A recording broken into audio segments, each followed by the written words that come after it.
Assalamualaikum warahmatullahi wabarakatuh. Perkenalkan, nama saya Dia Ratnasari, mahasiswa profesi nurse non reguler. Yang terhormat Bapak Sudiono M.Kep selaku pembimbing saya dan Bapak Abdul Gawi M.Kep selaku penguji saya. Di sini saya akan mempresentasikan karya ilmiah akhir saya yang berjudul Pengaruh light message terhadap tekanan darah pada hipertensi pada asuhan keperawatan keluarga Tuan U di Kelurahan Tunggak Jati, Kabupaten Karawang tahun 2020. Pendahuluannya dengan latar belakang pembangunan kesehatan pada periode 2015 sampai 2019 itu merupakan program Indonesia Sehat dengan sasaran meningkat derajat kesehatan dan status gizi masyarakat melalui upaya kesehatan dan pemberdayaan masyarakat itu menurut Kemenkes tahun 2015.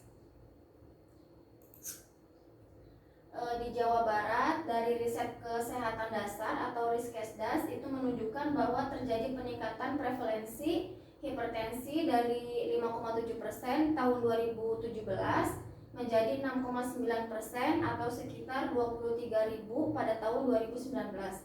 Data sampel registrasi survei tahun 2017 itu menunjukkan bahwa hipertensi merupakan penyebab kematian terbesar nomor 3 setelah persentasinya sebesar 6,7% setelah penyakit jantung dan penyakit stroke.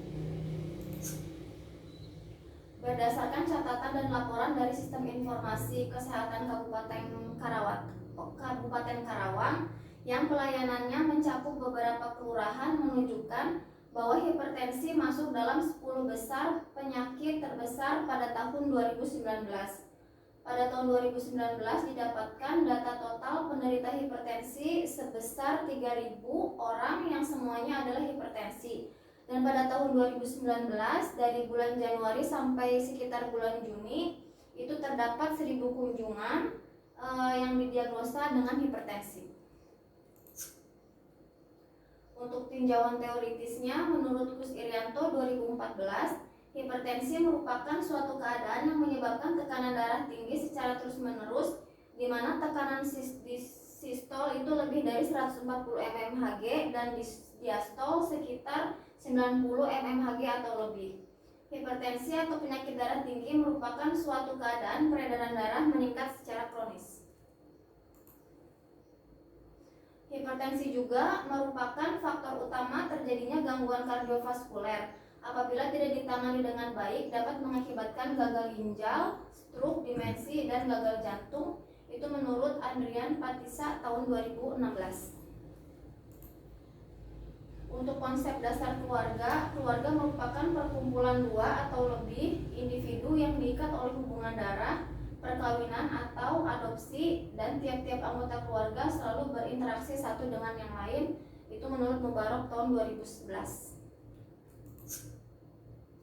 Sedangkan menurut Friedman tahun 2010, keluarga adalah unit dari masyarakat dan merupakan lembaga yang mempengaruhi kehidupan masyarakat. Dalam masyarakat, hubungan yang erat antara anggotanya dengan keluarga sangat menonjol sehingga keluarga sebagai lembaga atau unit layanan perlu diperhitungkan. Untuk peran keluarga menurut Zainal Ali tahun 2010 adalah tingkah laku spesifik yang diharapkan oleh seseorang dalam konteks keluarga. Jadi peranan keluarga menggambarkan seperangkat perilaku interpersonal, sifat, kegiatan yang berhubungan dengan individu dalam posisi atau situasi tertentu. Untuk peran perawat keluarga adalah pelayanan kesehatan yang ditunjukkan pada keluarga sebagai unit pelayanan untuk mewujudkan keluarga yang sehat dan membantu keluarga untuk menyelesaikan masalah kesehatan dengan cara meningkatkan kesanggupan keluarga, melakukan fungsi dan tugas perawat kesehatan keluarga. Itu menurut Puspita tahun 2017. Untuk konsep dasar massage adalah proses menekan dari menggosok atau memanipulasi otot-otot dan jaringan lunak lain dalam tubuh. Itu menurut Kus Haryadi dan Sotio Hadi tahun 2011. Banyak cara-cara praktis dalam terapi relaksasi yang bermanfaat untuk mengembalikan fungsi anggota tubuh ke posisi normal. Yang paling umum adalah dengan pemijatan atau massage. Cara tersebut itu dapat memperbaiki masalah di persendian otot dan memulihkan ketegangan dan meredakan nyeri.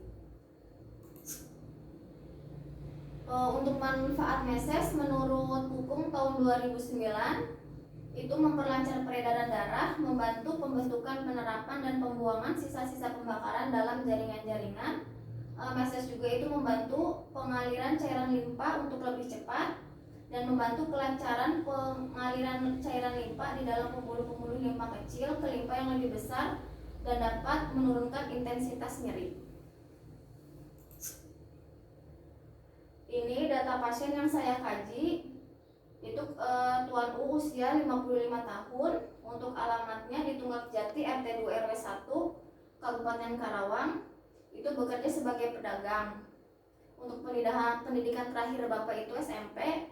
Bapak U mempunyai istri bernama Ibu R dan mempunyai 2 orang anak, yang satu masih SMA dan yang satu sudah lulus SMA. Pada hasil pengkajian yang telah dilakukan pada Tuan U, itu ditemukan bahwa Tuan U yang memiliki masalah kesehatan yaitu hipertensi. Di sini saya akan menjelaskan berdasarkan beberapa faktor yang dapat mempengaruhi penyakit hipertensi, sehingga dapat diketahui faktor apa yang paling berpengaruh dalam masalah peran keluarga terhadap penanganan hipertensi di keluarga Tuan U di daerah Tunggak Jati, Kabupaten Karawang. Ini analisa yang saya dapat. Ini Bapak U mengatakan kaku tengkuk, nyeri kepala, pusing saat ditensi itu sekitar 160/100. Itu Bapak U tidak mengkonsumsi obat hipertensi sama sekali. Terus Bapak U juga mengatakan bahwa riwayat hipertensi itu keturunan dari orang tuanya. Jadi masalah yang saya ambil adalah ketidakefektifan pemeliharaan kesehatan. Untuk analisa data yang kedua, ini Bapak U mengatakan sedikit mengetahui tanda dan gejala dari hipertensi itu sendiri, terus kurang mengetahui bagaimana cara penanganan hipertensi. Terus Bapak U juga mengatakan sering sakit kepala. Terus ini keluarga banyak sekali bertanya tentang gejala dan tanda hipertensi. Terus Bapak U bertanya ini makanan apa saja yang harus dihindari dan makanan apa saja yang harus dikonsumsi. Untuk pengecekan tensi darah itu Bapak U jarang sekali mengecek tensi darahnya ke puskesmas ataupun ke mantri terdekat. Jadi masalah yang saya ambil adalah perilaku kesehatan cenderung berisiko. Untuk analisa data yang ketiga, ini keluarga mengatakan ini tidak tahu tentang rumah sehat. Yang saya lihat itu saat pengkajian kondisi rumah memang tidak terlalu bersih. Terus keluarga juga mengakui kalau untuk membersihkan rumah itu jarang sekali. Kondisi rumah yang saya lihat tidak terlalu rapi. Untuk lantai rumahnya itu terplester sama dikasih tikar, beralaskan tikar. Jadi masalah yang saya ambil adalah ketidakefektifan manajemen kesehatan keluarga. Implementasi yang saya lakukan selama 3 hari adalah mengidentifikasi tingkat pengetahuan keluarga tentang proses penyakit, mengkaji pengetahuan keluarga juga tentang proses penyakit, terus menjelaskan tanda dan gejala tentang penyakit, menggali kesiapan keluarga untuk manajemen tanda dan gejala penyakit, memberikan informasi tentang keadaan penyakit itu sendiri, dan yang saya lakukan adalah melakukan terapi dan meses untuk menurunkan hipertensi.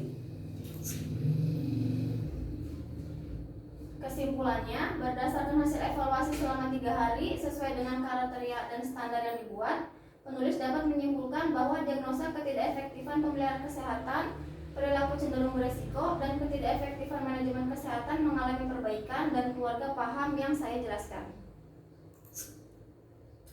Kemudian dengan menggunakan pendekatan SOAP, keluarga sudah dapat mengenal faktor resiko penyakit hipertensi, terus mau memutuskan masalah kesehatan, sudah tahu cara bagaimana merawat keluarga yang menderita hipertensi, terus cara pencegahannya dan cara menurunkan hipertensi dengan menggunakan terapi live meses. Jadi kesimpulan dari saya itu kalau EBP yang saya lakukan kepada Tuan U itu live meses sangat efektif dilakukan, tujuannya untuk menurunkan hipertensi itu sendiri.